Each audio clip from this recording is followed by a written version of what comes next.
দুই ব্যক্তির আয়ের অনুপাত 5:3 এবং তাদের ব্যয়ের অনুপাত 9:5।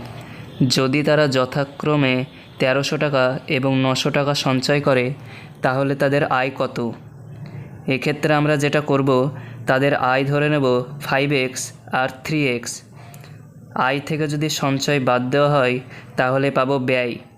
5x থেকে সঞ্চয় 1300 টাকা বাদ দিলে পড়ে থাকবে 9, ডিভাইডেড বাই 3x থেকে 900 টাকা বাদ দিলে পড়ে থাকবে 5।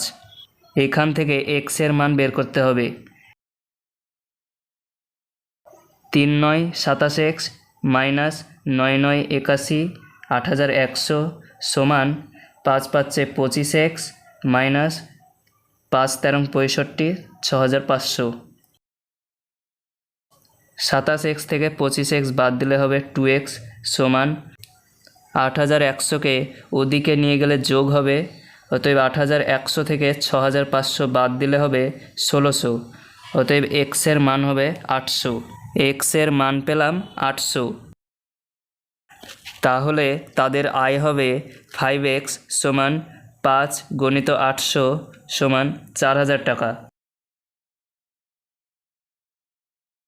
আর 3x সমান 3 গুণিত 800 সমান 2400 টাকা।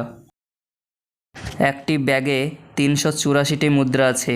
যদি 1 টাকা 50 পয়সা ও 25 পয়সার মুদ্রার সংখ্যার অনুপাত 2:3:7 হয় তবে বাক্সের মুদ্রাগুলির মোট মূল্য কত? 1 টাকা 50 পয়সা 25 পয়সার মুদ্রার সংখ্যার অনুপাত হলো 2:3:7। 1 টাকার কয়েন আছে 2টো, 50 পয়সার কয়েন আছে 3টে, আর 25 পয়সার কয়েন আছে 7টা।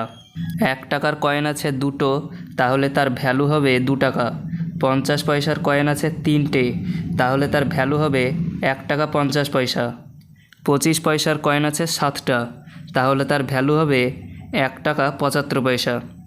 4টে 25 পয়সা মিলে হয় 1 টাকা, আরও 3টে 25 পয়সাতে হবে 75 পয়সা, অতএব 1 টাকা 75 পয়সা। এখন এই ভ্যালুগুলো যোগ করলে হবে 2 টাকা যোগ 1 টাকা 50 পয়সা যোগ 1 টাকা 75 পয়সা সমান 5 টাকা 25 পয়সা। আর টোটাল কয়েনের সংখ্যা হচ্ছে 7 যোগ 3 যোগ 2 সমান 12টা। তাহলে এই 12টা কয়েনের ভ্যালু হচ্ছে 5 টাকা 25 পয়সা।